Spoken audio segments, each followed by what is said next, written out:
또 오후 시간 시작하도록 하겠습니다.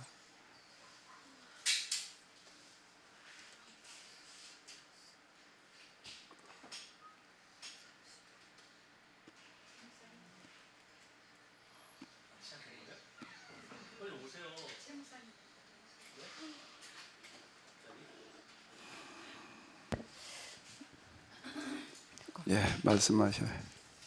네.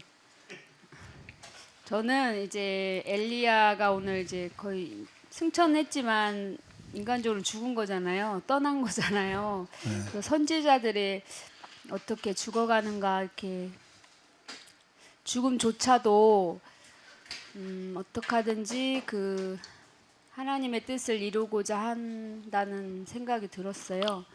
또 삼손이 죽을 때 그러한 블레셋의 그 죽어서 이제 자기 더 이상 사사가 없는 상황을 안타깝게 여기고 그 블레셋 방백들이 다 유지들이 다 모인 곳에서 그 죽음의 방법을 본인이 선택을 하고 죽어서도 이제 사사가 되었다. 그게 굉장히 인상이 남았는데 오늘 사실 엘리야가 승천했지만 이제 저는 이제 떠난 거잖아요. 그래서 엘리야가 왜 이런 이게 하나님의 방법인가? 엘리야가 삼손처럼 그렇게 하나님 일방적으로 데려가신 건가? 아니면 엘리야가 그 죽음 아니 그 떠나는 것조차도 이제 계약법의 실천이라든지 하나님의 실현을 위해서 이제 고민했을 텐데 그 엘리야의 방법일까? 하나님이 데려가심일까? 엘리야가 승천하기를 바랬을까?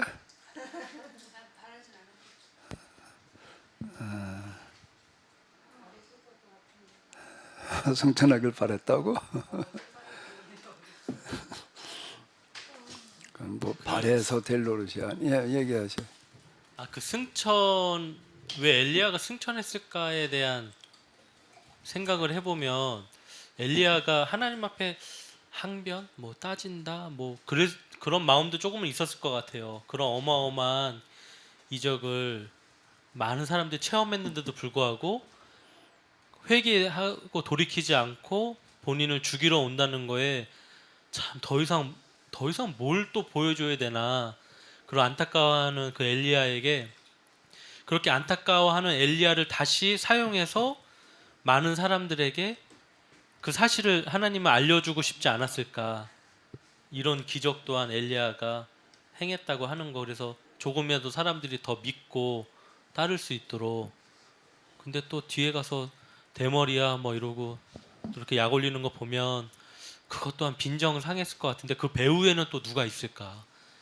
지금으로 따지면 뭐 좌파냐 우파냐 그 배후에 뭐 이런 식으로 모함한 그런 정치적인 모함꾼들이 또 사람들을 중간에 현혹시키지 않았었을까.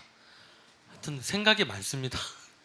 원래는 이런 생각이 전혀 없었는데 목사님 말씀 듣고 나서는 별의별 생각이 꼬리에 꼬리를 물고 잠을 못 자요. 잠을. 열대야 때문이 아니라. 우리 마사모님 우리 마이크 좀 드려봐봐요.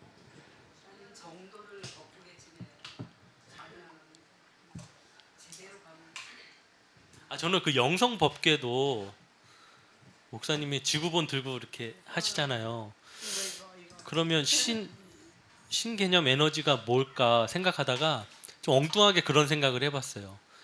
그 목사님한테 지팡이를 하나 쥐어드리고 목사님이 언제쯤 바닥을 한번 치면 노아 때 쏟아졌던 그 물들이 다시 궁창에 싹 올라가가지고 그때처럼 한 500년 사자는데 웬 성화인가 이게 복음성가가 될 수 있도록 그런 일이 벌어지면 신 개념 에너지가 아닐까.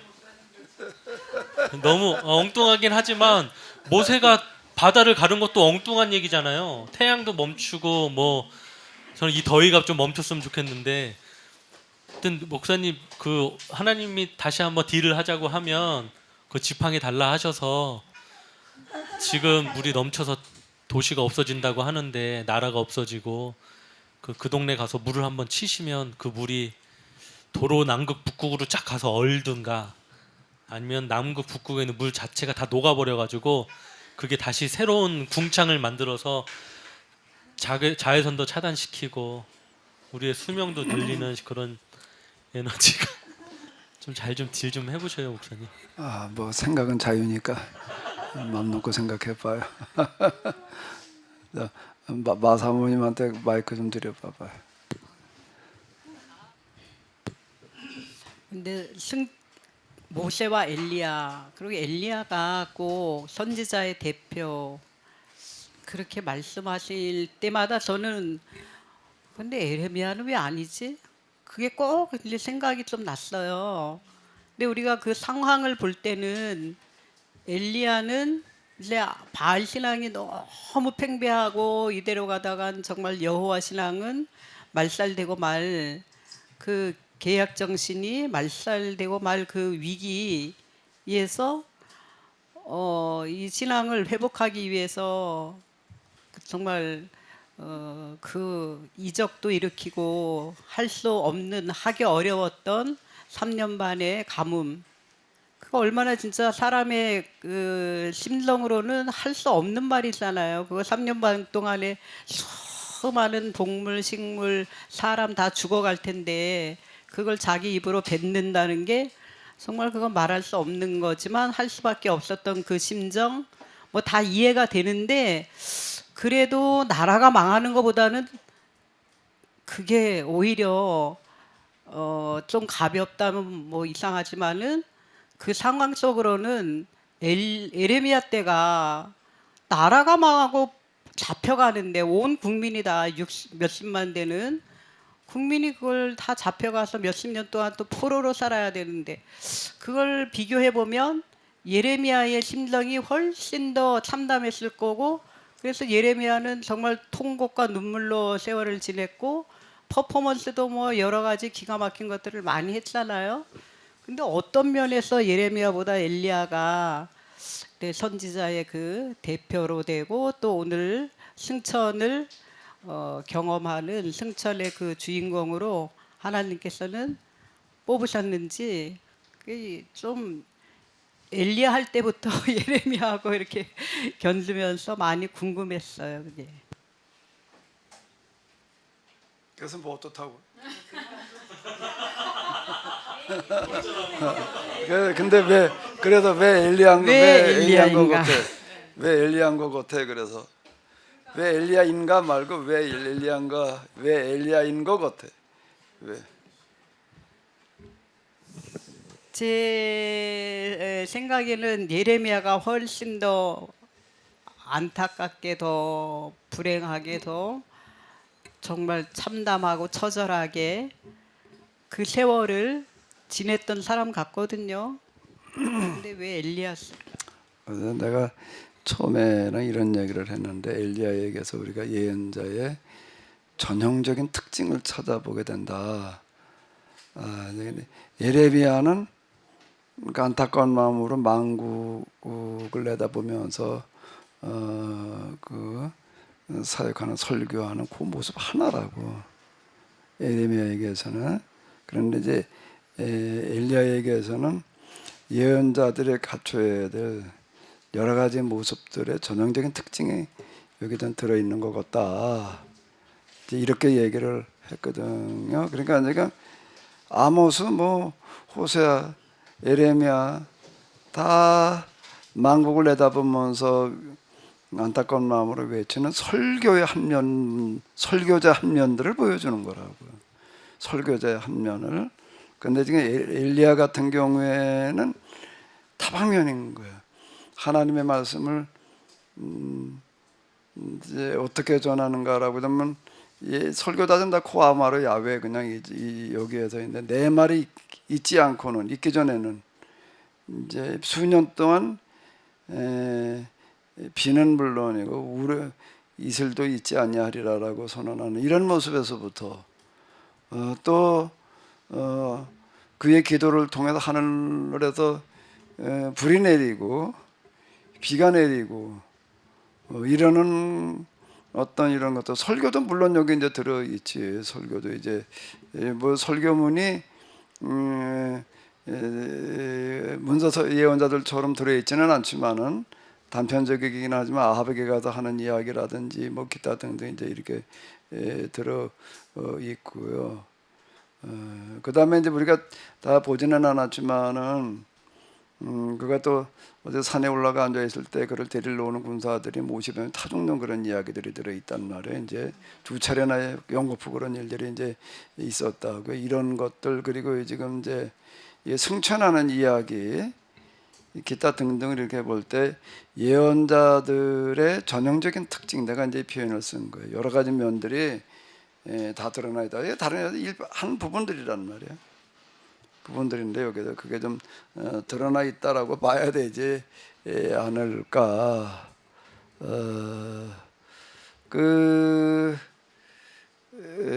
우리 성경에는 들어와 있지 않지만은 뭐가 있는가? 모세 승천기라고 하는 책이 있어요. 제목이 모세 승천이야. 이제 모세가 어떻게 죽었는지는 우리는 모르잖아요. 근데 승천기 뭐 이제 아마 그 인터넷 어디에 치시면은 나오는가 하면 인터넷 가지고 검색을 하다가 다음 뭐 엣지 이러다가 이 크롬이 검색을 해보면은요 엣지나 이런 거 못 찾아내는 것들을 많이 찾아내요. 그런 데 가서 치시게 되면은 그 원문이 올라와 있어요. 거기 이렇게 보니까 있더라고요.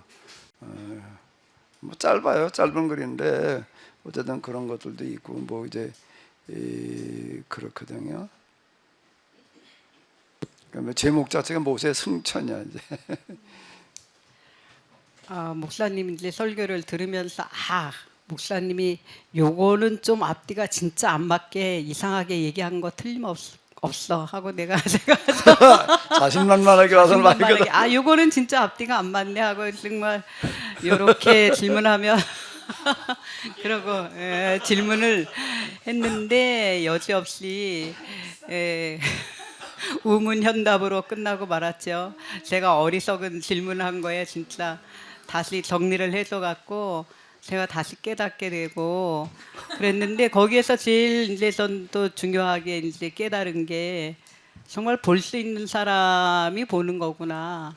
그러니까 예수님께서 요단강에서 세례받고 올라오셔서 성령이 임하실 때도 비둘기 같은 성령이 임해도 볼 수 있는 사람만 본 거고 또 우레와 같은 소리가 들려도 들을 수 있는 사람만 들었던 거고 또 뭐든지 바울이 다메섹에서 환한 빛을 보았을 때 예수님께서 나타나셔도 볼 수 있는 사람만 소수였고 지금 예수님께서 하나님께서 나타나신다 해도 진짜 똑같겠구나. 볼 수 있는 사람이 보는 거구나. 그런 것과 함께 또 지금 하나님께서 하나님 현현으로 나타내시지 않아도 결국 자연재해라든가 또 여러 가지 세상에 돌아가는 그 모든 현상을 통해서 하나님께서는 날마다 얘기하고 나타내고 계시는데도 우리는 못 듣고 못 보고 있는 거구나. 이렇게 여러 가지를 이제 생각하면서 그 당시 정말 엘리야가 하늘로 뭐 다 보는 앞에서 올라갔더라면 하는 내 이 얘기가 얼마나 어리석은 거였나. 그렇게 이제 깨닫게 됐어요. 계약 맺는 장면에서도 이렇게 보게 되면은 백성들은 깜깜한 그냥 안개 속에 있는 거라고 구름 속에. 그리고 뭐만 들리는가 물 우레 같은 소리만 듣고 있는 거예요. 소리가 나긴 나는데 우레 소리로밖에 못 듣는 거고. 그런데 이제 모세는 그 와중에 하나님을 대면해서 하나님의 음성을 듣는 거고. 그건 어쩔 수 없는 것 같아. 그 부분은요. 그러니까 이제 어차피 이건 중간에 누군가를 통해서 전달될 수밖에 없다고.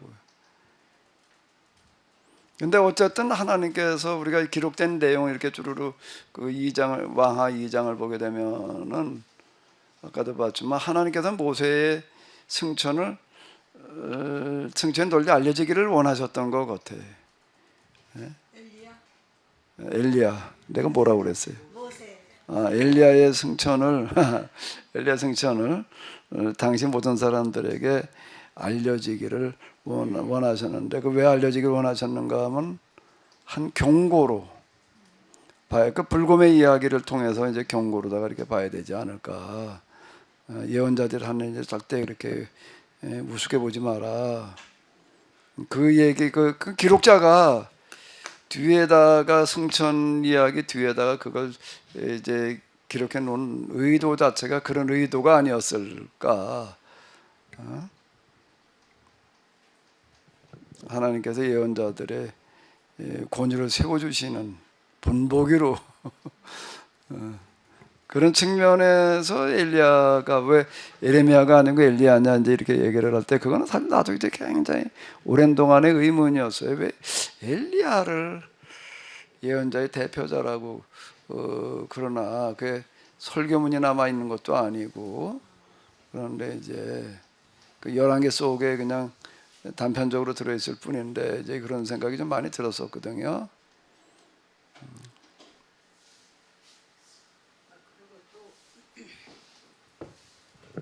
아니 엘리야가 하는 그 모든 일들을 엘리사가 다 가까이서 봤고 엘리야의 고민도 엘리야의 그 절망도 엘리사는 다 알 텐데 이게 얼마나 큰 일이고 얼마나 정말 감당할 수 없는 일인가 알 텐데 그것도 엘리야의 2배의 능력을 달라고 할 때 엘리사는 무슨 마음으로 그러니까 이 일을 감당하려면 엘리야보다 정말 2배나 되는 그 갑절에 그 더 성령에 사로잡힌 그런 사람이 돼야지만 엘리야가 하던 그 일을 이어갈 수 있다. 그런 절박한 마음으로 2배의 능력 그렇게 구한 건가요?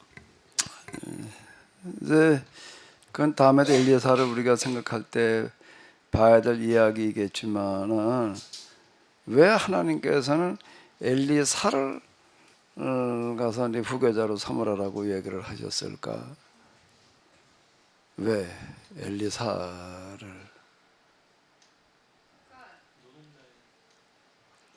엘리야가 따라오지 말라 그래도 죽어도 따라가겠다 그런 마음. 그거 자 이제 엘리야를 이해하려고 한다면은 엘리야의 그 안타까운 마음이라고 일단 그 마음이란 말이에요. 그 당시 상황 속에서 참 정말 늘 그 힘든 그런 상태를 이제 늘 유지하고 그러고 이제 살아가는 건데 이제 이 초지일관이야. 근데 이제 가서 엘리사를 후계자로 삼으라는 그런 얘기 속에는 뭐가 포함되어져 있는 거죠? 엘리야 못지않은 안타까운 마음이 누구에게 있는 거예요? 엘리사에게 있는 거예요. 엘리사에게. 그럼 그가 얘기한 갑절의 영역을 구하는 게 뭘 구하는 거죠? 갑절의 영역이라고 얘기하는 걸 아까도 이제 얘기한 것처럼 무슨 능력을 구하는 걸로만 이렇게 이제 이해를 하고도 그렇게 말을 나도 또 그렇게 보이더라고. 이렇게 갑절의 능력을 구했구나. 그래가지고 이제 뭐 성경에 보게 되면은 초자연적인 이적을 제일 많이 행사한 사람이 엘리사래. 그 뭐 누가 또 그런 것만 더 쉬워보나 봐. 근데 예수님께서 행하신 것보다 더 많다 이렇게 얘기를 하더라고요. 엘리사가 한 그런 기적이. 그래서 그냥 뭐 그 은사 추구하는 사람들은 그냥 일단 모델이 이제 엘리사야 그냥. 갑절의 영역을 그냥 구하고 뭐 갑절의 영역을 달라고 맨날 이렇게 기도해주고 이제 그랬는데 여기 또 누구 또 뭐 나도 엘리사 같은 능력을 받았다고 또 이러는 사람도 있더라고 또.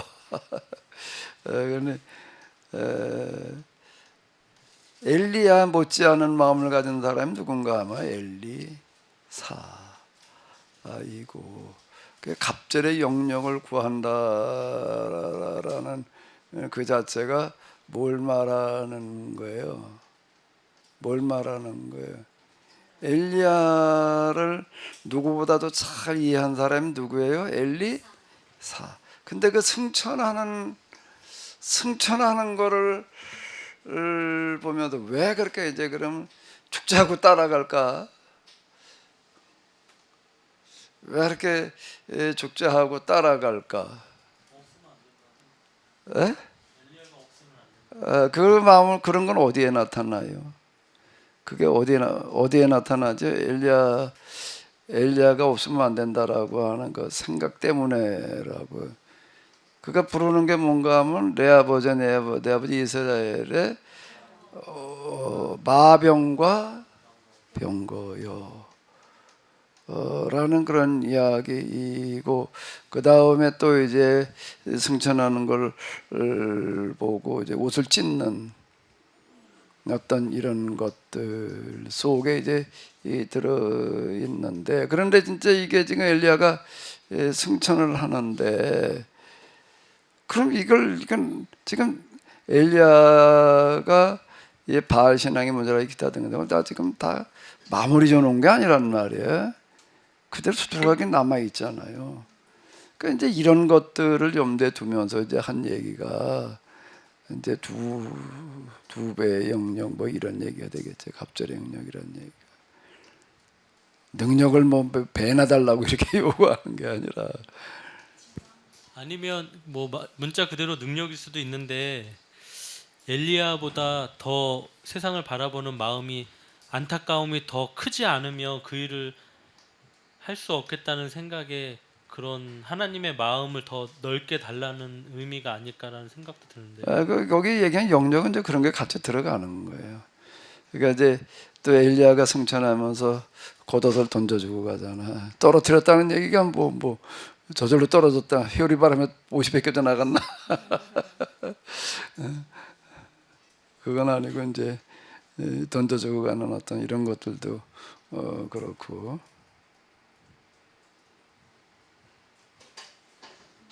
한 가지 좀 다른 궁금한 게 생겼는데요. 우리가 죽음이라고 하는 건 이제 잠들었다고 목사님 말씀하셨고, 산자와 죽은 자를 심판하러 오시리라 이런 말씀을 하셨잖아요. 근데 그럼 엘리야는 지금 뭐 하고 있을까요? 글쎄, 그건 엘리야한테 좀 물어보셔. 아니 그게 갑자기 궁금해. 다른 사람들은 다 지금 잠들어 있는 거잖아요. 그 잠이라고 하는 어떤 이런 거가 우리가 이 세상에서 잠들어 있는 잠하고 같은 잠은 아닌 것 같아. 그 잠하고 같은 잠은 아닌 것 같은 게, 일단 지금 뭔가라고 하게 되면은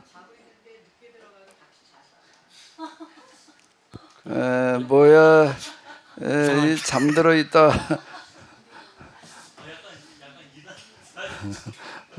마이크 가지고 얘기를 해봐. 마이크 가지고 딴 사람들은 왜 우는지를 모르는데. 아니, 엘리야가 늦게 갔어도 딴 사람 자고 있을 때 우리가 이제 문 열고 들어가서 같이 늦게 들어가서 같이 자잖아요. 엘리야도 똑같이 딴 사람 자고 있는데 들어가서 같이 자는 거. 자고 있다. 근데 이제 그 잠들어 있다라는 부분이 조금 더 생각을 해보게 되면은, 우리가 지금 잠들어 있는 것 같은 잠하고는 좀 이제 다른 것 같아요. 의식도 잠들어 있을 때 물론 의식이 있지만 우리가 느끼면 이제 뭐까지지만은 아마 그런 부분들도 그렇고, 또 그 다음에 이제 예수님께서는 변화산에 올라가셔서 모세와 엘리야를 좀 만나시잖아요. 만나시는 어떤 이런 부분들도 그렇고, 그게 우리가 잠들어 있는 거하고는 좀 다른 형태일 것 같아. 그 제가 아는 목사님이요. IMF 이후에 기름값이 막 휘발유가 2,000원 넘어가고 뭐 그랬을 때 그 세녹스라고 하는 그 좀 싼 기름 이런 가짜 휘발유. 네, 가짜 휘발유. 근데 이 목사님이 지금 전라도 어느 지역에서 목회를 하시는데, 그때는 어디 전도사였었는데 이분이 화학과인가 화공과인가 뭐 이렇게 나오셔가지고 이거를 몰래 제조를 해가지고 차에다가 넣고 다녔대. 왜냐하면 그 들어가는 그 화학 그게 정확하니까 이제 자기가 그걸 사다가 이렇게 훨씬 더 싸게 했다 그러더라고요. 근데 이제 그게 불법으로 자기가 몰래 해서 드럼통으로 만들어가지고 친한 사람들 넣어주고 그때 목회하면서 근데 꿈에 경찰이 와서 자기를 잡아가는 꿈을 꿨대요. 그 보여주고 그런 게 아니라 목사님 말씀 들으면서 느끼는 거는 세상 좀 다른 잠일 수는 있겠지만 이 세상에 하나님 법칙대로 살지 않고 나쁜 짓을 한 사람은 근데 이분이 깨면서 너무 실제 같고 막 깨도 막 그렇게 불안하고 막 벌벌벌 떨었다 그러더라고요. 그래서 그날로 회개하고 딱 그거 만들어 놓은 것만 쓰고 네 이제 안 했다고 하는데 어쩌면 꿈이 그런 악몽에 시달리지 않을까라는 생각도 저는 이제 해보게 됐어요. 정말 실제 저도 이제 꿈에서 막 쫓겨다니는 꿈이라 그러면 순간 깨가지고 아니구나라고 할 때가 있었거든요. 근데 너무 실제 같아가지고 뭐 아이들이 뭐 어떻게 잘못되는 꿈 꾸면 가서 애들 이렇게 막 만져보기도 하고 뭐 이제 그랬었는데 그런 악몽에 계속 시달리진 않을까 그런 생각도 해보게 됐어요. 예, 그러니까 구원받은 사람과 구원받지 못한 사람이 예수님께서 다시 오실 때까지 잠들어 있는 부분은 맞겠지만은 똑같은 잠은 아닐 것 같아. 똑같은 잠은 잠도 악몽이 있잖아. 꿈도 이제 악몽이 있고 선몽이 있고 이제 그런데요. 내가 그 아퀴나스의 그 책을 읽다가 아퀴나스에 관한 책들 읽다가 보니까 여러 가지 일화가 있는데 뭐 내가 세미나 때 몇 번 얘기를 했잖아요. 강의를 하다가 이제 모르는 부분이 나오면은 어디 가서 해결할 길이 없단 말이에요. 이 사람은 그걸 가지고 기도로 해결을 했대요. 그 하다가 누가 질문에 들어왔는데 잘 모르겠는 거야. 그 시편 강의하다가 뭐 그런 경우가 뭐 있었다 그런 얘기들 하던데. 그럼 이 사람은 이제 그걸 가지고 이제 기도를 하는 거야. 그 기도를 하고 나가서 그다음에 설명을 해줬다는 거예요. 그럼 제자들이 듣기에는 이상한 거야. 어떻게 기도를 해가지고서 모르는 걸 알아가지고 와서 얘기를 해주나. 근데 이제 그 아퀴나스에 그러니까 수발되는 제자가 있었어 옆에서 이제 그 제자가 늘 이제 수발되는데 야 나 이제 기도 시간이니까 방해하지 마라. 이제 그러고 들어가서 기도를 한다고. 그 이제 밖에서 그냥 이렇게 있다 보니까 안에서 기도 소리가 들리는 게 아니라 얘기 소리가 들리는 거예요. 얘기 소리가 들리는 거예요. 기도는 혼자 하는 아키나스 소리만 들릴 거 아니니까 얘기 소리가 누구 다른 사람하고 얘기하는 소리가 들린단 말이야. 그 이상하다. 누가 왔지? 아무도 방해하지 말라고 그래놓고는 누가 가만히 있잖아. 들어간 것 같지 않은데 누가 들어간 건 못 봤는데 누구야? 그 나중에 이제 기도가 끝나고 이제 나온단 말이야. 나온다 보니까 혼자야. 혼자 나오는 거야. 물어봤다는 게 선생님 아까 누구하고 얘기를 하셨습니까? 그랬더니 뭐 베드로하고 얘기를 했다, 바울하고 얘기를 했다. 그게 한 번이 아니라 이제 자주 그랬다는 얘기가 있어요. 자주 베드로하고 대화를 했대, 바울하고 대화를 했대. 그럼 이게 어떻게 베드로하고 대화를 하지? 네? 진짜 베드로하고 대화를 한 거야? 뭐야 이게? 잘 모르겠더라고요. 베드로하고 대화를 했다, 바울하고 대화를 했다. 그러니까요. 뭐 그런 얘기 있으니까 거기 이제 써놓은 거야. 일화가 그렇게 그런 얘기가 남아 있어. 근데 이건 아마 거짓말은 아니었을 것 같아. 그럼 왜 거짓말을 뭐하러 그렇게 누가 얘기를 했겠어요? 근데 어쨌든 그건 이제 그리고서는 그건 누구도 설명을 못해. 진짜 이게 베드로하고 대화한 건지 바울하고 대화한 건지 이거는 알 수 없는 얘기라고요. 그 어떻게 베드로가 와서 얘기를 해주고 알려주고 갔을까? 그랬다고? 잠들이는데 깨워가지고 오나?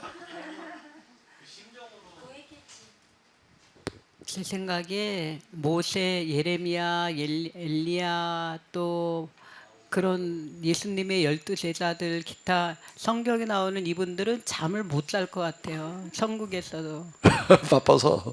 바쁘기도 하지만 세상 멸망을 안타까워하면서 잠이 오겠어요. 그 다른 그냥 다른 사람들이야 쿨쿨 편안한 잠을 자도 잠을 못 이루고 있지 않을까. 마찬가지로 목사님도 그러실 거예요. 나중에 AI로 나타나서 저랑도 대화하실 수도 있는 거고. 아 이게 시대가 다른 거지. 지금은 AI라고 하는 눈에 보이는 현상으로 그렇게 하지만 과거에도 저는 똑같은 현상이 있었을 거라고 보거든요. 이제 나는 이제 내가 몇 번 얘기한 건데요. 늘 의문 드는 게 있어서 의문 되는 게 전에 뭐 얘기했잖아요.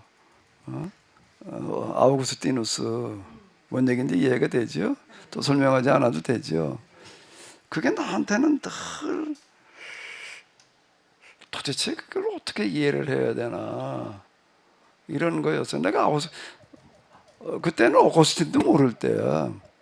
원어인 라틴 아우구스티누스는 전혀 모르는 얘기요.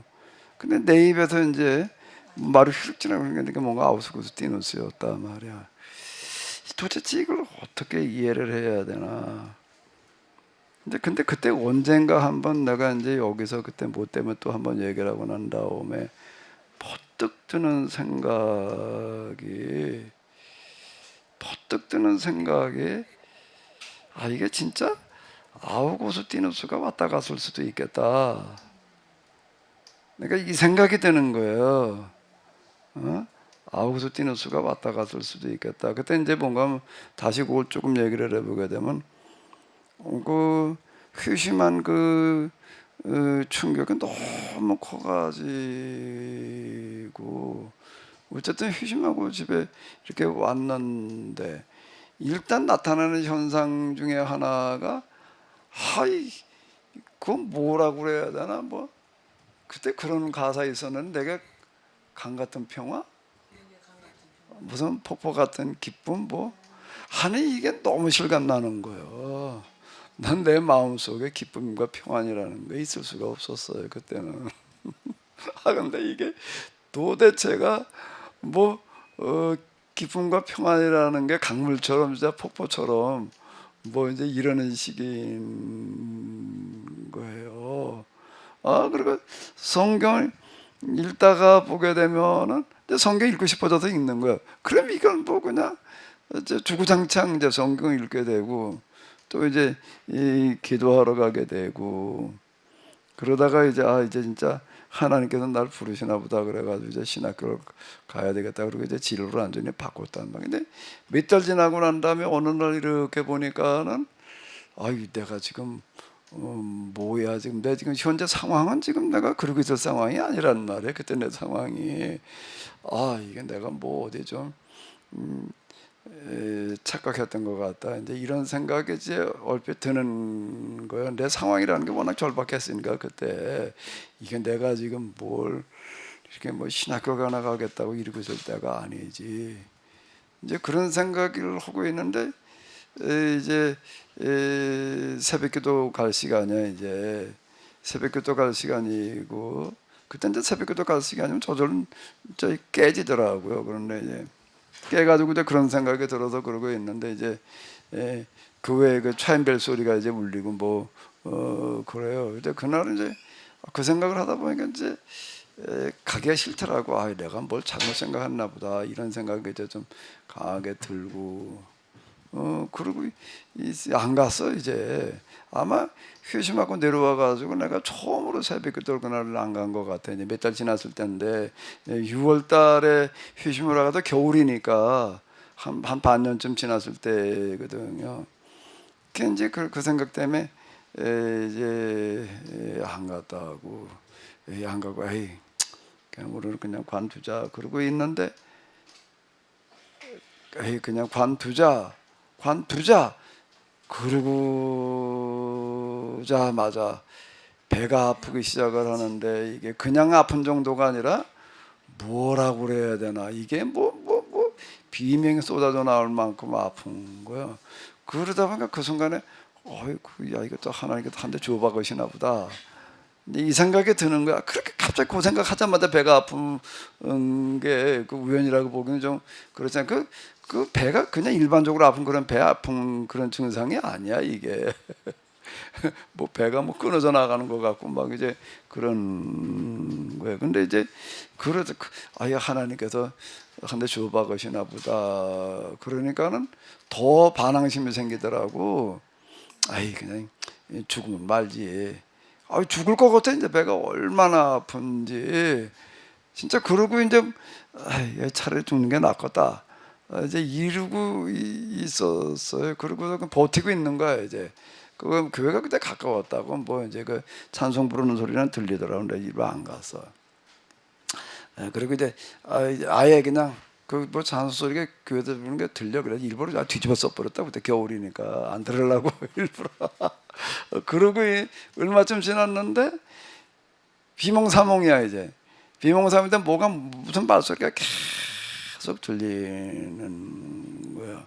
그때 또 누가 와서 날 또 설득하나 보다.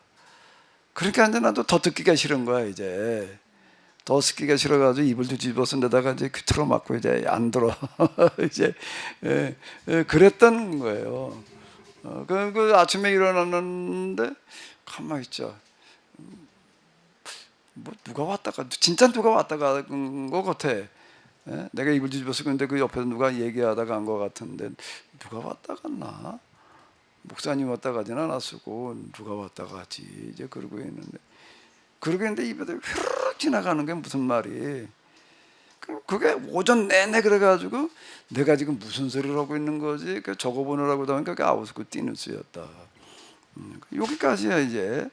그랬는데 두고두고 그게 뭐였지. 근데 언제 한번 여기서 얘기를 또 한번 하다 보니까 그게 진짜 어거스틴이 왔다 갔을 수도 있겠다라는 생각이 드는 거예요. 그건 왜 그런가 하면 내가 지금 하는 어거스틴은 기독교 역사에 있어서 신학자의 대표 주자라고요. 대표 주자인데 이 기독교 신학을 그 사람이 이제 처음으로 초대 그 기독교 신학을 종합 정리했다라고 이렇게 평가받는데, 내가 지금 하고 있는 거가 어떻게 보게 되면은 그동안의 기독교 신학을 완전히 이게 지금 다시 종합 정리를 해놓는 어떤 이런 거란 말이에요. 이제 그러다가 보니까 내가 이제 뭔 생각이 드는가 하면 그때 그게 정말 어거스틴이 왔다 간 거였을 수도 있겠다. 그리고 그 뭐라고 한참 얘기하다가 간 건데 지금도 목소리는 한 50대 후반 목소리야. 남자의 목소리인데 그 목소리는 대충 이렇게 느껴져요. 근데 진짜 그랬을 수도 있겠다. 이제 이런 생각이 이렇게 들어요. 이제 잠들어 있다라고 하는 거가 내가 그러다 보니까 잠들어 있다는 게 지금 우리가 잠든 거하고는 좀 다를 것 같아. 아퀴나스에게 뭐 일어났던 그런 일들도 그렇고 이렇게 보게 되면은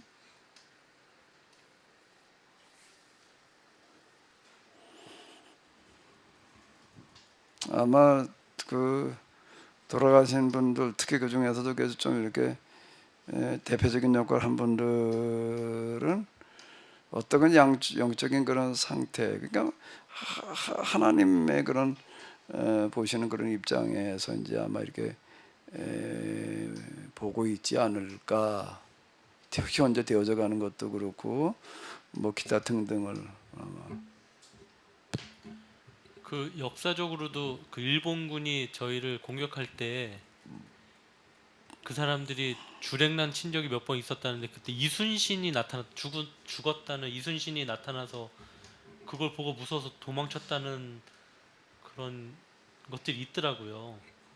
그러면 뭐 그런 것도 그런 것 같고요.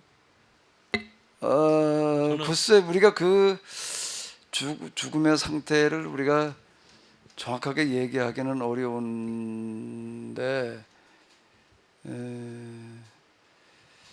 그것도 정말 이순신의 영이 그랬을 수도 있을 것 같아. 아니, 왜 그래? 그 사람 평소에 그것만 가지고 산다 실제로 그러잖아. 봤다 그러거든요. 그때 당시에 그 쓴 글을 보면 이순신이 나타나서, 그러니까 저는 너무 긴장한 상태에서 그런 헛것을 봤나 했더니 그거 본 사람이 한두 명이 아니었다라고 하면서 그게 무서워서 바로 후퇴했다 뭐 이런 얘기들이 종종 있거든요. 그래서 지금도 이순신 깃발이라 해서 일본에서는 저희가 그 해군들한테 그런 거 달지 말아달라고 요청을 하고 막 그런다 하더라고요.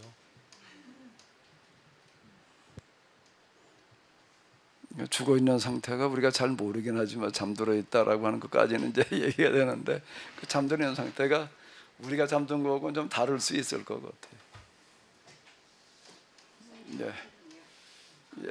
얘기하세요. 이렇게. 아까 예수님이 승천하는 거와 그리고 엘리야가 이렇게 승천 불병거 타는 거는 우리 모든 사람한테 보여주기 위한 거라고 그랬잖아요. 많은 사람이 알게 하기 위해서 했다고 했는데, 엘리야는 엘리사가 계속 베델에서 하나님이 오라 그래서 베델에 갈 거야. 그러니까 나도 따라가겠어요. 그러니까 또 다시 또 여리고로 간대. 또 여리고로 가서 여리고로 또 따라갔어 엘리사가. 근데 여리고로 갔더니 또 요단으로 간대. 그렇게 그 엘리야는 자꾸 엘리사가 따라오지 못하게 하거든요. 근데 목사님이 아까 이제 엘리야는 알리고 싶지 않았다, 보게 하고 싶지 않았다 그렇게 말씀하셨는데, 하나님은 많은 사람한테 보여주고 싶은데 엘리야는 왜 보여주지 않으려고 했나요?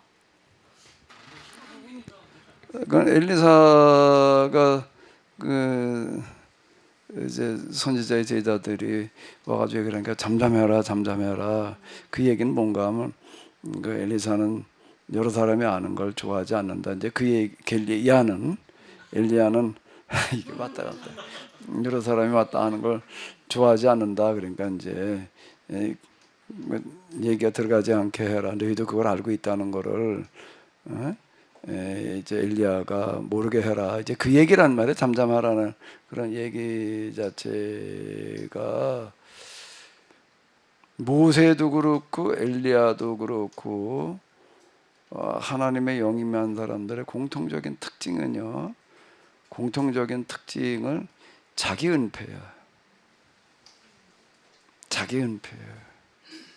그러니까 드러내 살아서도 그렇지만 죽은 다음에도 자기 무덤을 누가 이게 이러는 것들을 싫어한다고.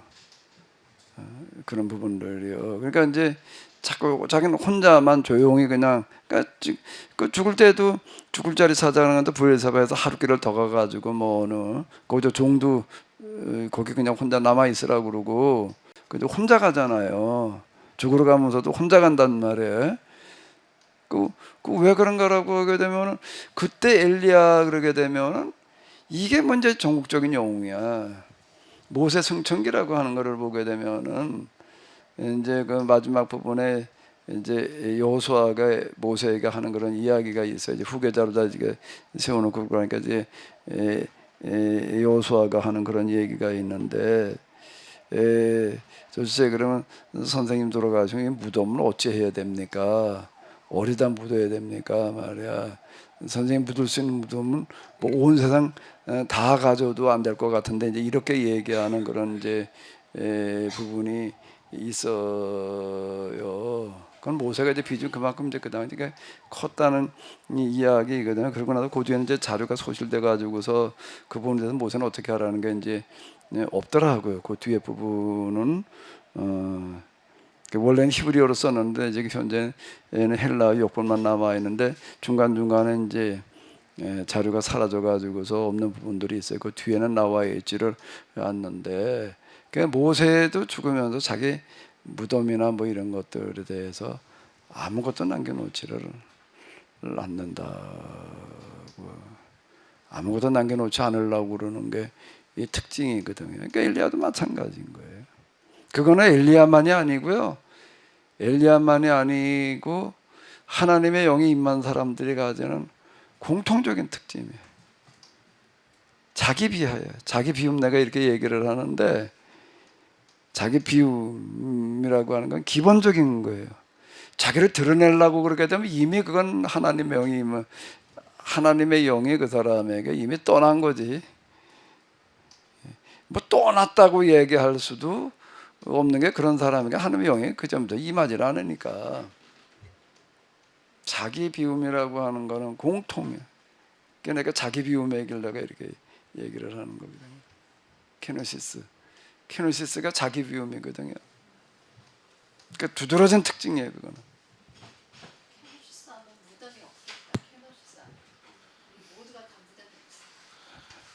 그럼 목사님 어쨌든 목사님이 그 하나님 체험을 하고 케노시스를 하면서 5천 명 정도 모이는 교회, 그래서 1년에 한 500명씩 이렇게 떼서 다른 데 개척해주고, 그러면 자동적으로 목사님의 이름이 전 세계에 날 거잖아요. 그런 거는 어떻게 목사님과 생각이 이제서야 이것들이 다 다가와서 그러신 건지, 그때는 좀 다르게 그게. 그거는 그 일이라고 하는 것 자체가 반드시 필요하니까 그렇게 한다는 얘기지. 그렇게 하지 않으면 안 된다는 생각 때문에 이름을 내자고 하는 얘기가 아니라고. 근데 이름은 나는 안 낸다고 하지만 이름이 내지는 경우가 있잖아요. 그거야 어쩔 수 없는 얘기겠지만 그건 어쩔 수 없는 얘기일 거예요. 그 부분은요. 그분은 어쩔 수 없는 건데 어쨌든 하나님의 영에 임하는 첫 번째이자 마지막은 자기 비하야. 그걸 놓치는 순간 하나님의 영은 떠나. 이거는 물질의 원리하고 똑같아요.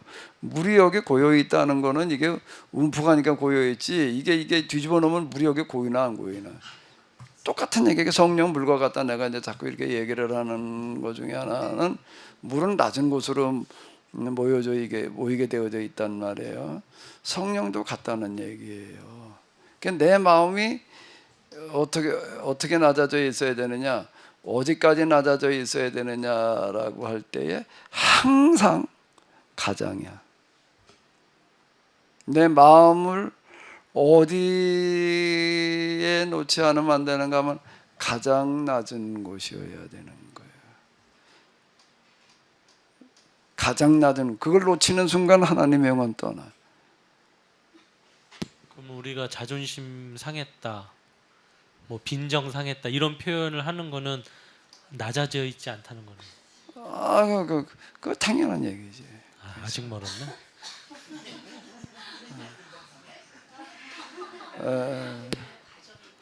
저는 왜 호렙산인가 할 때 호렙이들만 가나 거기 참 그런 생각도 들어요. 이 세상 다 잃고 이 세상 참 재미없게 사는 사람들, 그런 사람들이 가야 되는 것인가. 참 이제 그게 재미없다고 느껴지고 이제 그럴 수도 있는데 세속적인 측면에서 보면은 이제 그런데 막상 그 당사자들에게는 그 자체가 전부인 거야. 전부이고 삶의 목적이고 더 나아가서 존재 이유. 그 이제 호렙산에서 예수님 하나님께서 물으시는 질문, 넌 왜 여기 있느냐라고 하는 질문에 대한 엘리야의 대답은 그 대답을 하는 거라고요.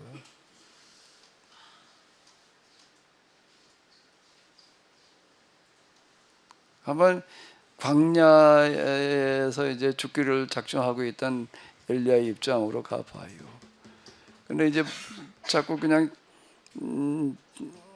여기서 그냥 이대로 내가 죽기를 원합니다라고 그러고 이제 쓰러져 있는데 천사가 깨워가지고 보니까 이제 떡 한 덩어리에 그 떡도 금방 구운 떡이었다며 물 한 병이 놓여 있단 말이에요. 난 병이라고 그러는데 그 병이 무슨 병이었는지가 궁금한데 어쨌든 토기 같은 무슨 이런 게 아니었을까 이제 싶어요. 그럼 이제 이게 먹고 힘내라. 먹고 또 잠들었다는 얘기야. 그래서 또 깨우잖아요. 이제 그러고 나서 이제 이렇게 보니까는 이제 죽는 것도 마음대로 안 된다는 말. 아직 넌 할 일이 남아 있다. 그리고 광야에서 그가 이제 가야 될 곳이 어디일까? 그가 어디로 가야 되나? 그때는 동행했던 거 아닐까요? 천사가 왜냐하면 갓 구웠다고 하는 거니까 그거를 한 끼 먹고 일주일 버텨라 이러지는 않았을 것 같고 40주예요, 40주야. 그러니까 그거를 저는 주거니 받거니 대화하면서 같이 그 길을 같이 동행하지 않았을까. 길도 안내해주고. 근데 거기에서 얘기하는 거기 보게 되면 그 음식물에 의지하여 이제 길을 갔다 이렇게 얘기를 하는 걸 보게 되면은 그거 이외엔 먹은 게 없다는 얘기일 것 같아. 그 음식물에 의지하여. 그리고 이제 40주야라고 나온다고요. 40주야라고 이렇게 나오는 그 부분, 40주야로 걸어갔다라고 얘기를 할 때에는 천사가 가서 그냥 또 매일매일 떡과 물을 만들어 줬다고도 설명이 없으니까 우리가 그것도 추정은 가능해. 추정은 가능한데 모세가 호렙산에 올라가 있을 때 몇 년을 얼마 동안 머물러 있었죠? 40주야를 머물러 있었다고요. 뭘 먹으면서 있었던 게 아닌 거예요. 40주야를 이제 안 먹고 있었다는 그런 얘기가 이렇게 되는 건데 어떻게 40주야를 안 먹고 있을 수가 있으니까 산 밑에 있는 사람들은 다 모세가 죽었다고 생각을 하는 거예요. 올라갈 땐 누구 동행인이 있었던 것도 아니고 뭘 준비해 가지고 간 게 아니란 말이에요. 그냥 맨몸으로 혼자 올라갔단 말이에요. 특히 먹을 걸 준비해 가지고 가지를 않았다고. 그리고 그 호렙산 그 위에는 거긴 눈 내리는 데예요. 춥다고 거기는 가면은 그 뭐 몇 메다던가 엄청 추워요. 밑에는 더 뜨겁지만은요. 그러니까 밑에서 사람들 볼 땐 다 죽었다고 생각할 수밖에 없는 거고 40일을 안 내리고 있으니 당연히 죽었다고 생각을 하는 거지. 그러면 지금 엘리야가 40주야를 광야길을 걸어가는데 천사가 동행해서 늘 수시로 그냥 밥상 차려줬다고도 생각할 수가 있을 거고 아니면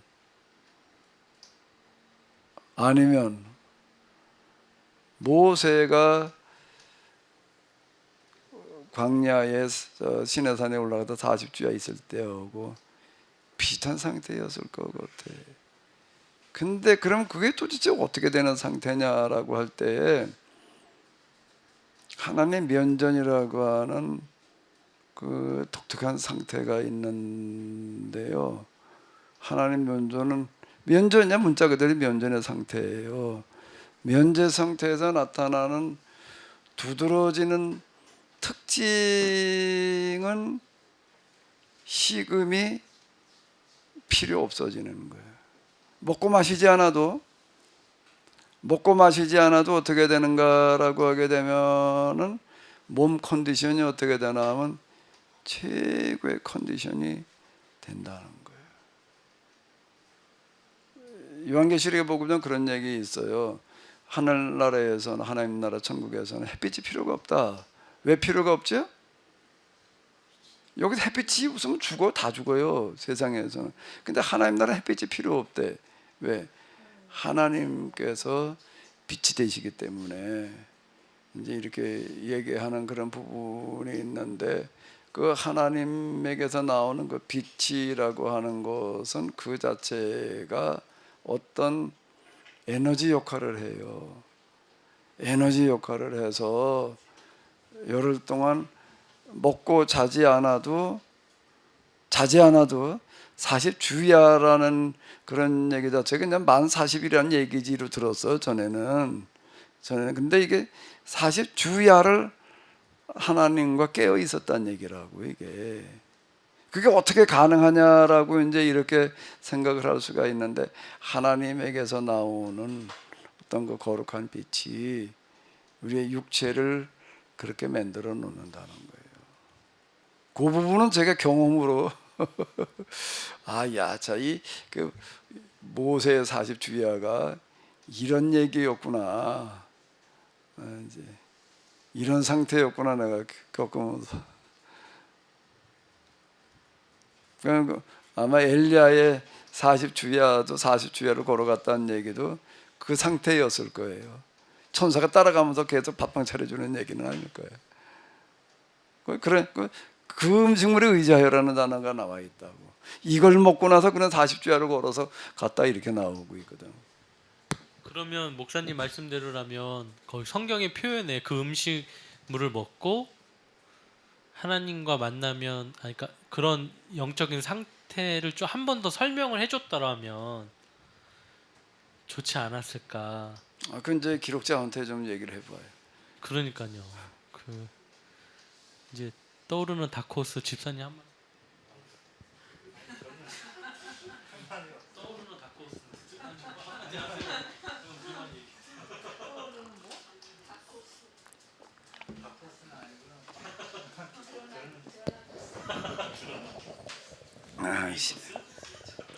신기원 집사님, 신기원. 저는 엘리야가 그러니까 이상하게 엘리야 생각이 나요. 눈물이 나요. 그냥 눈물이 나요. 엘리야의 영이 많아 보네. 그래서 이상하게 일하다가도 생각이 나더라고요. 네. 근데 우리가 그렇게 되려면은 택도 없을 텐데 변화된다는 게 변화도 되지도 못하고 나중에 죽는다면 좀 안타까운 것 같은데요.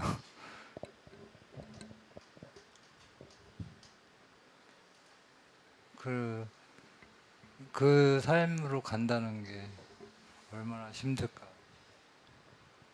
그 사람으로서는 극한 상황인 것 같은데요, 완전. 근데 그 그렇습니다. 힘들까라는 부분이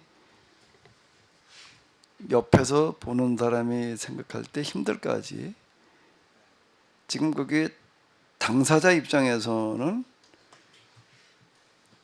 힘들다라는 생각할 겨를이 없는 거예요.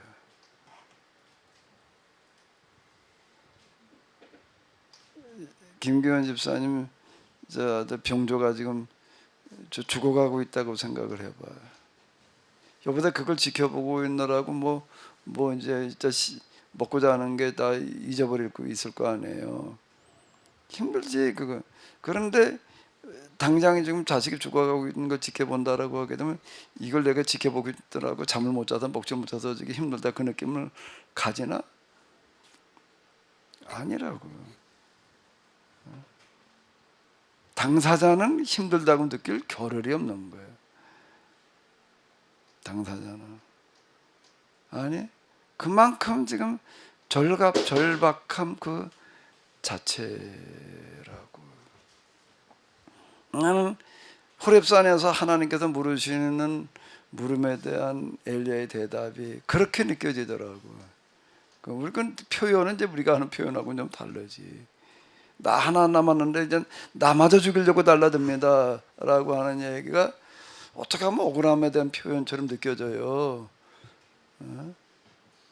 나 하나 남았는데 나까지 죽이려고 그럽니다 말이야. 그래도 그걸 하소연하는 것처럼 느껴진다고. 근데 이게 성경의 기록 방식이에요. 기록자는 꼭 그렇게 기록을 해놔. 아까 최 목사님 왜 그걸 기록을 안 해놨냐 말해 그러는데요. 일부러 안 해놔. 그리고 뭔가라고 하게 되면 볼 사람만 봐라야. 뭐 볼 줄 모르는 사람 문자만 보고 있는 거야. 이 엘리야가 그냥 무서워서 도망갔단 말이야. 근데 그런 설교를 누구한테도 내가 들은 것 같고 또 어디도 그렇게 쓴 책들 있더라고. 이세벨이 널 죽이겠다 그러니까 그러고 가는 게 그 전에 성령이 충만했을 때에는 뭐다 성령이 떨어지니까 그냥 무서워서 도망갔다 이제 이렇게 얘기들을 전부 다 그렇게 얘기해요. 그렇게 얘기한 사람이 많지. 저는 수도 없이 들었어요. 그렇게 얘기를 신학교에서도 들었고, 네, 은혜가 충만했을 때 이런 모습이었다가 음. 은혜가 떨어지니 내가 죽겠습니다라고 도망가는 음. 우리가 엘리야 이런 모습을 닮으면 안 된다. 뭐 이러면서 설교했거든요. 아, 글쎄, 그러니까 이제 이게 그건 나도 나도 그런 얘기 많이 들었고 또 그럴 것 같더라고. 또 그럴 것 같아. 아, 진짜 그랬겠구나. 그랬는데 이게 어느 날 다시 보이는 거야. 이게 다시 보이는 게 금방 얘기돼. 진짜 성령이 임하고 나니까 그런 게 다시 보이더라요. 그런 게 다시 보이더라고. 그 얘기가 아니로구나. 그건 왜 그런가라고 하게 되면은 엘리야와 같은 그 예언자의 상태가 그 사람들 어떤 그 상태라는 얘기가 뭔가 하면 그 사람 정신력하고도 이제 같은 얘기가 되는 건데 그런 범부의 모습 보고 똑같은 게 아니라고. 정신력 자체가 그러니까 거기까지 가는 거거든. 그러니까 이 사람이 은혜가 떨어지니까 그냥 죽으면 무서워도 도망갔단 말이야. 아, 도망가면 또 살뜰 찾아가지고 왜 로다님 밑에 가서 죽이려고 죽으려고 그래. 죽겠다고 그래. 그게 벌써 안 맞는 얘기야. 그 얘기 자체가 앞뒤를 서로 견주어 봐봐봐. 어제 살풍여고지로 갔을 거 아니야. 망명을 하든지. 엘리야가 망명하겠다고 그러면 환영할 때 많지. 많지. 요즘도 똑같은 얘기예요. 어제 정치범들이 일반 잡범이 망명하려고 그러면 안 받아주지만은 정치범이 그것도 비중인 정치범이 망명한다 그러면 100% 받아준다고. 왜? 그 사람 통해서 얻어낼 정보가 얼만데 일반인은 알지 못하는 그 궁중 정보들을 얻어낼 수가 있는 거고. 그리고 그 사람은 받아주었을 때에 자기들 국익에 굉장히 도움이 될 수 있다. 왜? 이 사람이 지금 여기 지금 상태는 망명이지만 언젠가 가가지고 또 실권자가 될 수 있는 가능성이 높은 사람들이란 말이에요. 그랬을 때는 이제 특별한 관계가 되잖아요. 그러니까 망명은 100% 받아준다고. 비중있는 정치범은 언제나 그건 받아줘. 어제나 나를 받아준다. 아, 그래 그렇게 갈 일이지. 무서워서 도망갔다면 그렇게 갈 일이지. 왜 로뎀남 밑에 가가지고 난 우리 죄 때문에 죽어가는 조상들하고 자를 바가 없습니다 말이야. 왜 그러고 있냐고. 그것도 또 믿음이 떨어져 하는 소린가? 이게 앞뒤가 안 맞는 얘기였던 거예요. 그런 말. 그 지금 이 방송을 나중에라도 뭐 목회자들이 많이 듣고 볼 텐데요. 여기 계신 분들하고는 좀 다르게 그래도 목회자들이 목사님 설교를 들으면 어떤 생각이 드냐면 나는 그럼 나중에 이런 설교를 어떻게 해야 되겠다 이런 생각이 동시에 들 것 같아요. 그냥 평신도 분들은 저런 얘기였구나 그냥 깨우치고 마는 건데 목회자들은 이거를 다시 한번 누군가에게 설교를 하거나 설명해 줘야 되는 입장이라서 그런 생각할 경우가 많을 텐데 할 경우가 많은 게 아니라 목회자는 100% 그렇게만 들어. 그런 것만 듣고. 네. 그래서 이제 제가 들었던 생각 중에 하나가 어쨌든 제가 일부 예배를 요즘에 설교하면서 그 전에 케냐에 있거나 뭐 저희가 여기 오기 전까지는 목사님 설교 그냥 한번 쓱 듣고 그냥 끝났는데 이제는 최소 2번을 듣고 많이 들으면 3번, 4번까지도 들어야 뭔 말씀이신지 그 현장에서 다 알았다고 생각이 들었는데 들을 때마다 또 조금 새로운 부분들이 다 다르게 또 이렇게 은혜가 되는 경우가 있었거든요. 깨우침이 생겼었는데 한 가지 의문이 드는 것 중에 하나가 목사님 처음에 지금 그 엘리야가 죽기를 바랬다고 하는 그 장면 얘기할 때 제가 처음에 그거 자기가 한 게 아니라 하나님이 한 거라서 이제 자기는 아무 능력이 없고 하나님이 하신 건데라고 하는 그런 두려움 뭐 이런 것 때문에 얘기했다가 목사님은 나는 그런 얘기 한 지 전혀 기억이 안 난다고 이제 그렇게 말씀하셨다가 그 다음에 목사님이 저런 기적을 일으키고도 돌이키지 못하는 저 세대들을 향해서 내가 더 이상 어떻게 할 수가 없겠구나 그러면서 제가 맞지 그것이 맞다 생각이 들었어요. 또 한 부분에서는 제가 처음에 신약 요한복음 목사님 처음에 듣고 신약을 들을 때 많은 기적을 일으킨 거에 대해서 우리 기존 목회자들은 지금도 여전히 기적이라고 얘기하지만 목사님은 그때 당시에 하나님께서 병을 고치신 게 아니라 그때 법을 고치신 거다라고 해서 그렇게 바라봤더니 정말 맞더라고요. 하나님은 법을 고치신 거더라고요. 그 당시에 있었던. 근데 제가 조금 헷갈리는 거는 이제는 자연 치유하시면서 목사님이 처음에 하나님이 사역하신 거는 병의 치유 사역으로 사역을 하셨다라고 얘기할 때는 또 이건 또 병 고친 이야기로 또 이렇게 가는 거잖아요. 그때는 법을 고친 게 아니라. 그래서 이렇게 목사님이 이렇게도 해석되고 저렇게도 해석되는 그런 부분에 있어서 목회자로서 어떻게 얘기를 해야 될까 그런 고민이 될 때가 좀 있어요. 그래서 예, 그냥 입체적으로 해석을 해서 이렇게 얘기하는 건가, 그냥 이렇게 넘겨짚고 가야 되는 건지. 이제 어쨌든 나는 성경에서 예수님께 병자 고치시는 이야기가 남다르게 이제 와닿았던 거는 내가 성경을 읽다가 가슴이 뜨거워진 게 예수님께 병자 고치는 이야기였다고요. 그건 뭐 저 마태복음 4장 23절에서 25절 그 부분에 처음에 눈에 와닿았던 거는 요거 다시 이제 조금 내가 다시 얘기를 해보게 되면은요, 이게 좀 뭐 도움이 될지는 모르겠는데 지금 묻는 질문에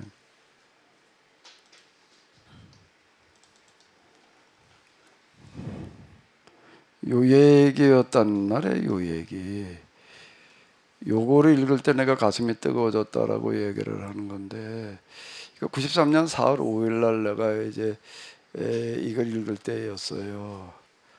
근데 이거 읽기 그냥 가슴이 뜨거워진 게 아니라 이 구절을 읽어 내려가는데 어디서 내가 이제 일단 멈춰섰냐면 이거야. 갈릴리와 데가볼리와 예루살렘과 유대와 요단강 건너편에서 수많은 무리가 따르니라라는 구절을 읽어 내려가는데, 이 부분 따르니라에서 내가 멈춰 섰어요. 그건 왜 그런가? 그 왕곡동 거기서 내가 교회를 세워가지고 전도를 하는데, 야, 이 전도 물론 그 전에도 뭐 한다 어쩐다 그러고 했지만은요, 막상 교회를 시작해가지고 동네 사람 전도하는데 이거 쉽지 않더라고요. 뭐 돌아다니면서 뭐 집집마다 찾아가서 전도하고 전도지 갖다 주고 뭐 어쩌고 저쩌고 이렇게 하는데, 야, 정말 쉽지 않아. 한 사람 전도한다는 게 얼마나 어려운 건지. 자, 이거 전도를 해보면은요, 교회 생활 자체가 달라질 수밖에 없어요. 전도를 안 해본 사람들은 와가지고 서로 저들끼리 싸워요. 뭐가 이렇쿵 저렇쿵 뭐 너하고는 맞지가 않아 어째 넌 왜 그래 그러는데요, 전도를 하는 사람 해본 사람 절대 그 말 안 해. 한 사람을 교회 데려와가지고 같이 지금 예배 참여하고 있다라고 하는 게 얼마나 어려운 얘기인데 절대 안 쫀다고, 나하고 다르다라고 이 사람이 이런가 보다 그러고 그냥 넘어가게 돼 있는 거죠. 전도를 해보게 되면은요, 교회와 교인을 보는 눈이 달라져요. 한 사람 전도한다는 거요, 이야 참 어렵더라고요. 하도 하다가 보니까 나름대로 방법이 생겨. 이렇게 보니까 이 사람은 전도하면 되겠다. 어떤 사람일까? 죽을 병에 걸려가지고 병원에 장기 입원해 있는 사람, 그 사람은 되더라고. 어떻게 하면 되나? 가서 전도하면 들을까? 듣긴 뭘 들어. 매일 찾아가는데 얼마쯤 찾아가면 되나 하면 최소한 3개월 이상을 매일 가면은 조금 움직이더라고. 매일 가면은 거의 이렇게 한 사람 전도에다 놓는다는 거가요, 야 쉽지 않아. 그때 그 핸디라고 하는 거 대리메탄한 거 뚜뚜뚜뚜뚜는 오토바이 있었어요. 이제 그거 타고 다닐 때인데, 그놈을 타고서 내가 우리 거기서 저 고촌 거기서 저 빈센트 병원까지 가려면은 아마 한 30분 이상 가야 돼. 그 핸디 가지고 거기를 몇 달을 문자 그대로 매일 갔어. 하루도 안 빠지고 가는 거예요. 어떤 날은 비가 와요. 그거 뭐 우비빗으로 뭔가 입어봐야 뭐 사실 소용도 없다고. 그거 뭐 비 쫄딱 맞고 갔지 뭐. 그냥 비 쫄딱 맞은 채로 들어갔어. 처음엔 갔더니 뒤를 쳐다도 안 보려고 그러다가 비를 쫄딱 맞은 채로 와가지고서 그냥 기도를 해주고 가니까, 그 다음에 가니까 이게 태도가 확 바뀌더라고요. 그 이제 한 몇 달을 가니까 내 손을 붙들고 통곡을 하는 거야. 통곡을. 그 전도사님, 내가 태어나면 내가 죽어도 내가 교회 가서 죽겠습니다. 이게 한 사람 전도하는 거야. 이게 한 사람 전도하는 거예요. 그런 식으로 해가지고서 몇 사람 전도해다 놨는데, 내가 그때 이제 이때가 목회 만 5년 됐을 때야. 5년 동안 내가 몇 명이나 전도를 했나 하고 따져보니까 한 몇십 명 되더라고요. 그 뭐 죽고 뭐 어쩌고 저쩌고, 남아 있는 사람은 한 년 한 명이고 죽고 이사 가고 뭐 어쩌고 저쩌고. 내가 따져봤어요. 그 수많은 무리가 따르니라라는 말씀 앞에서 난 계속 5년 동안 아무개 첫 번째 누구 해가지고서 한 몇십 명 되더라고. 겨우 몇십 명. 근데 여기는 수많은 무리라는 건 뒤에 가서 이렇게 보게 되면 최소한 5만 명, 10만 명을 말하는 거야 지금. 그 나는 이제 나는 5년 동안 그렇게 쭉쭉 해가지고서 그래 몇십 명인데, 여긴 도대체가 이거 몇만 명, 몇십몇 명 어떻게 된 건가? 이거 가지고 내가 이제 여기다 딱 멈춰선 거야. 난 뭘 한 거지? 예수님은 그냥 한순간에 수많은 사람들 몰려왔다고 그러는데 라고 그러고 있을 때 가슴이 뜨거워졌다는 얘기예요. 근데 저절로 그냥 가슴이 뜨거워졌다는 얘기가 아니고, 그 다음부터 성경에 가슴이 뜨거워지는 병자 고치시는 이야기인 거예요. 그러니까 나는 당연히 뭘로 받아들였냐면 병자 고치는 능력을 주시겠다는 신호탄으로 알았어요. 이거를. 그 이후에 그리고 또 기도하라고 하니까 진짜 그런 능력이 임하고 임해 있는 걸 내가 알아. 보통의 상태하고 그런 능력이 와 있는 상태가 다르니까 알지. 이제 그런 것도 이제 쭉 경험하고 이제 그랬는데, 처음에는 병자 고치시는 능력으로만 이해를 하다가 몇 년 지나고 나니까 내가 오해했구나. 예수님께서 병자 고치시는 거는 병자를 고치는 것도 그렇지만 유대교의 잘못된 교리를 뜯어 고치시는 거였구나. 이제 여기가 보인 거야. 이제 여기가 보이면서 내 생각이 좀 달라진 거예요. 이게 이 얘기가 그냥 병자 고치는 얘기로만 봐야 되는 게 아니었구나. 그러면서 이제 좀 더 시간이 지나가니까 내가 지금 하는 거가 잘못된 기독교 신학을 뜯어 고치는 작업이란 말이에요, 이게. 근데 이렇게 이제 이어진 거라고 이 부분들이. 그러다가 이제 자연 치유를 만나고 나서는 또 한 번 내가 이제 생각이 바뀌어졌어요. 오늘 우리가 병자를 고친다는 얘기는 예수님 당시에 병자 고치는 것과는 얘기가 이게 다른 거였구나. 그래서 난 그 자연치유 프로그램이라고 하는 거가 오늘가 해야 될 힐링 사역이라고 생각을 해가지고 내가 그렇게 관심을 가지고 이제 그런 거고, 그게 병자 고치는 것만이 아니라 우리나라의 구조적인 문제를 해결할 수 있는 가능성이 그 안에 들어 있다라고 하는 게 자연치유 산업. 그래가 내가 효소, 빵, 뭐 지금도 뭐 된장 뭐 어쩌고 저쩌고 내가 이제 자꾸 이런 얘기를 하는 거는 그런 얘기라고요. 최 목사님 부른 거고 지금 뭐가 좀 맞아 들어가는지 잘 모르겠는데, 이제 이런 부분들이 이제 이 바닥에 깔려 있거든요. 이제 병자 고치시고 귀신 쫓아내는 이야기가 그냥 기적을 일으키시는 걸로만 봤어. 근데 더 중요한 목적은 뭐라고요? 유대교를 뜯어 고치는 거였다는 거예요. 그러면서 내가 야, 이 병자 고치시는 이야기가 가슴에 뜨거워졌다는 얘기가 내가 너에게 때 병자 고치는 능력을 주겠다는 신호로만 나는 처음에 생각을 했는데 아 이제 그 얘기가 이게 아니었구나 이렇게 생각이 되는데 시간이 한참 걸렸어요.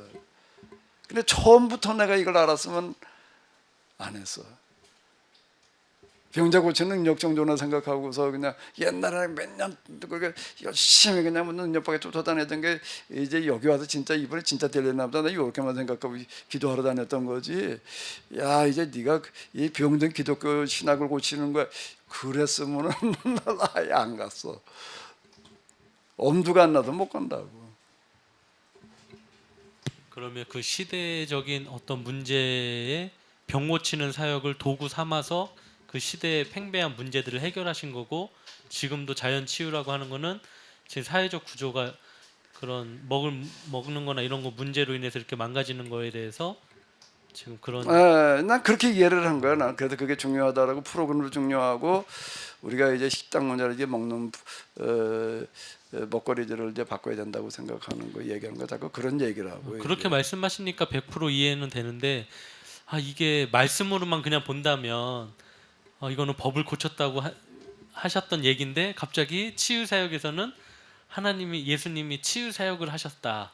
또 이렇게 되니까 조금 헷갈릴 때가 있더라고요. 그 치유는 또 치유에 병자들 문제도 사실 적은 문제가 아니잖아요. 그 당시 병자들은 다 가난한 사람들 병드는 건데 그 문제도 병자 자체도 작은 문제는 아니고 교회가 해야 될 일 중에 이제 하나이긴 한데 매그나 병자만큼 비참해지는 사람이 없는 거니까 가난한 사람보다 더 비참한 사람이 병든 사람이야. 병든 사람이 이제 병을 들어보게 되면은요 참 비참한 거라고 이제 그 부분도 물론 이제 있지요. 그런 부분도요.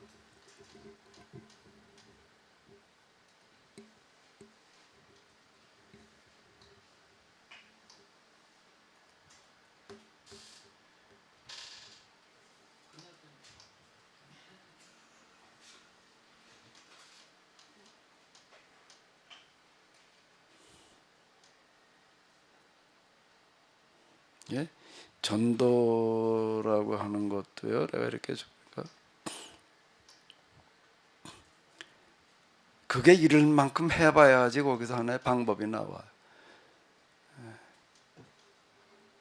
전도.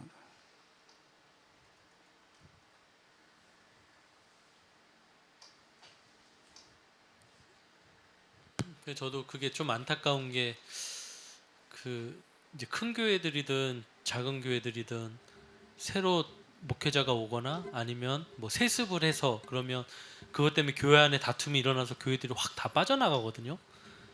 또 그 중에 절반 이상은 너무 상처가 돼서 신앙생활 안 해버리는 사람들도 있고 또 대부분의 사람들은 주변의 다른 교회로 그냥 다 흡수해서 또 가는 경우가 있는데 새로 오는 목회자든 기존 목회자든 그것에 대해서 가슴 아파하거나 그러지 않고 자기 사례비가 어느 정도 되고 교회가 운영할 정도의 교인 수가 있다 그러면 그거 너 떠나려면 떠나라. 그냥 이런 식의 사고방식이 좀 팽배한 것 같아요. 또 영혼을 사랑하고 그런 마음보다는 사고방식 얘기할 것도 없이 그냥 싹군이고 도둑놈이고 그거는 목사라고 얘기할 수가 없는 거야. 말도 안 되는 얘기고 비즈니스 하는 그거는요 거죠. 교회에서 안박질 나가가지고서 교인들 상처받고 떠나고 하게 만들어 놓는 자도 그렇고 그건 물론 의도해서 그러지 않았을 수도 있고 그렇게 여러 가지 정황이라는 게 좀 다르기는 하지만은요 거기에 일차적인 원인 제공이 목사에게 있다라고 얘기를 할 때는 곤란한 얘기야. 이거는 이게 정말 교회가 뭔지 참 다시 얘기를 하는데요. 전도를 안 해보게 되면 아직 교인이 아니야.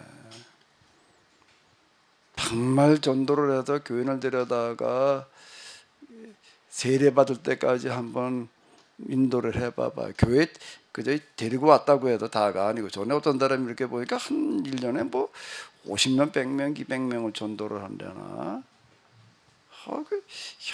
나 어떻게든 저렇게 전도가 가능할까? 야, 그 쉽지를 않던데. 그 이제 뭘 어떻게 하냐라고 이렇게 들어보니까는 이것도 완전 뻥이야. 완전 뻥이 뭔가 뭐 50명을 했대, 뭐 100명을 한대, 무슨 얘긴가 뭘 어떻게 해가지고 교회 우리 교회 한번 가보자 그러고 데려오고 어제 온 거를 말하는 거더라. 그렇게 데리고 오는 사람이 한 뭐 1년에 몇십 명 되는 거예요. 그것도 쉬운 거는 아니라고요. 예? 한번 가보자 그래가지고 교회까지 데리고 오는 것도 쉬운 거 아니에요. 1년에 몇십 명씩 데리고 오는 사람이 그렇게 해서 데려온 건데, 근데 이 사람 그걸 전도했다고 그러더라고. 그런데 이제 그 다음엔 뭐라 그런가 하면, 자기는 교회에 데려오는데 그 다음에 목사님 모신데 그걸 못하더라. 이제 사실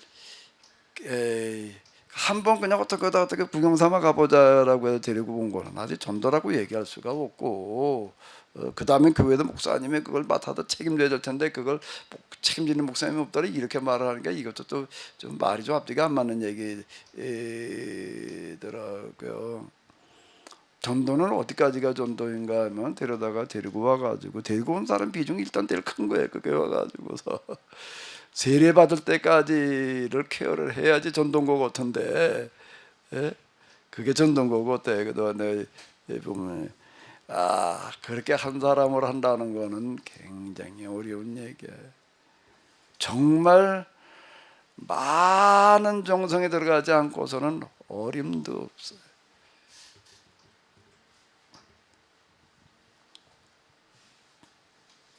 근데 이제 그게요, 이런 거 같아요. 계속 한다는 거가 중요해. 성과 얻으려면은 난 매주 한 번 전도를 했으니까 그냥 계속 이렇게 하는데 몇 년 지나가니까 그 다음에 열매가 맺히더라고. 상추는 심으면 한 3개월 있으면 먹어요. 상추는요. 대부분은 한 5, 6개월 지나면은 결실이 된다고요. 곡식은요. 그런데 전도는 몇 년이 지나야지 결실이 맺히는 것 같아요. 몇 년. 사람들한테 몇 년을 계속 가는 거예요. 매일 한 번씩 가. 몇 년이 지나게 되면은 이 사람들의 생각이 조금 바뀌더라고. 근데 언제 바뀌나 하게 되면은요, 사람이 다 상황이라는 게 똑같지 않잖아요. 그냥 부부간에 갈등이 일어나가지고 그냥 도저히 이제 못 살겠는 지경이 된다든지, 아니면 뭐가 골치 아픈 일 생겨가지고 어떻게 할 수가 없다든지 막 이랬을 때는 이것저것 내 온 수단 방법 다 해봐도 안 되는데 이제 교회 나가야 되겠다. 이래가지고들 오기 시작을 하더라고. 그래가지고 그게 한 3년 걸리는 것 같아. 그렇게 되니까 그 동네에도 전혀 올 것 같지 않던 사람들이 오더라고. 그 최고 유지에 해당되는 사람이 와요. 매일 가니까 오더라고. 매일 가니까. 이제 매일이 아니라 매주 가니까 한 3년 되니까 그런 일이 일어나요.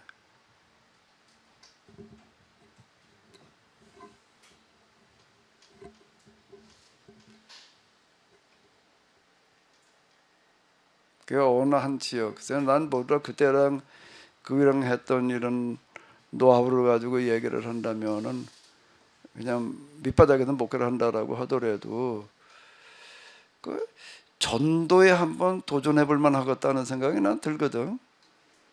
몇 년만 뿌리면은 틀림없이 결실을 맺는다 말.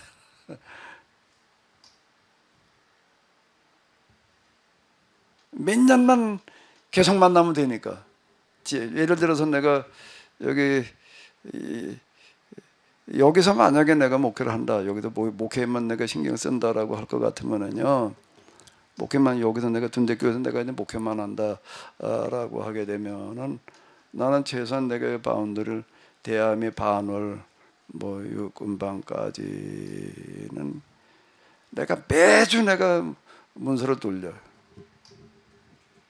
매주 집집마다 다 매주. 지금 뭐 인터넷 어쩌고 뭐가 이지만은요, 이게 또 진짜 지면으로만 나는 거고는 또 다른 이야기이고, 그게 몇 년 지나가면은요 틀림없이 결실을 거두더라고요. 그러니까 또 하나는 애들 데리고 성경 공부하는 거예요. 애들 데리고 하나하나. 난 그 해볼만 할 것 같은데. 우리 저 케네스 교 목사님들은 내가 여러 번 얘기를 하는데 듣는 사람이 없어. 그리고 또 하나는 뭔가 하면 전도하는데 아주 좋은 방법은 자연치유 프로그램이야. 병든 사람 데리고 와가지고도 같이 열흘 동안 있으면서 아침 저녁 기도하고 성경 공부하는 거지 뭐. 그거보다 더 좋은 전도기회가 어디 있어? 병든 사람 많거든요. 그럼 한번 해볼 만할 것 같은데.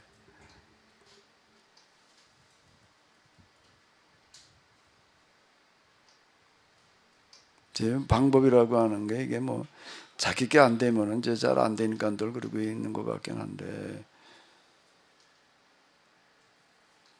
글쎄 뭐 지금 나 같으면은 그냥 지금 목회를 한번 다시 시작해봐라 그러면은 우선 교회당 건물을 얻어가지고 뭐 어쩌고 저쩌고 하려고 그럴 것도 없고 그냥 집이면 집, 아파트면 아파트 어디서 그냥 뭐 나 그냥 목회를 하겠다라고 한다면 그렇게 하면 될 것 같아. 특히 애들 데리고 하는 성경 공부는요, 그 기가 막힌 역할을 하더라고. 내가 왕국교회 있을 땐 그런 거 몰라도 못했는데 애들 데리고 맨날 저 성경 학교 뭐 주일학교 이런 거나 했지. 근데 성경 공부 그때 몰랐지. 그걸 알았으면 그거 당장 써먹었지. 그건 틀림없이 그건 몇 년까지 갈 것도 없이 단시간에 결실을 맺더라고요. 네. 제 경험에서는. 그거는 저도 경험해봐서 확실합니다. 애들 성경 공부, 어른 성경 공부 말고 네, 애들이요. 애들 성경 공부를 해야 돼. 애들은 변화가 빨라.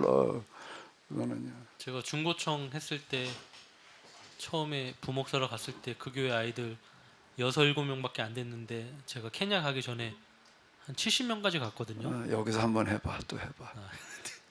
여기서. 여기는 뭐 하실 분들 많으셔서 아니 없어, 아무도 없어 여기 할 사람. 제 목사님밖에 아무도 없으니까. 내가 제일 아쉬운 거는 애들 데리고 하는 성경 공부를 계속 못한 거가 내가 제일 아쉬운 거예요.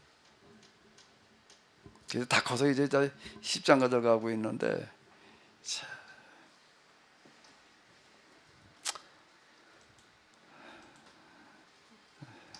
뭐 그냥 이런저런 얘기하다가 끝났는데요. 또 혹시 뭐 하실 말씀 있으시면 우리 팀들을 보시는 분도 그렇고 시간은 꽉 찼는데.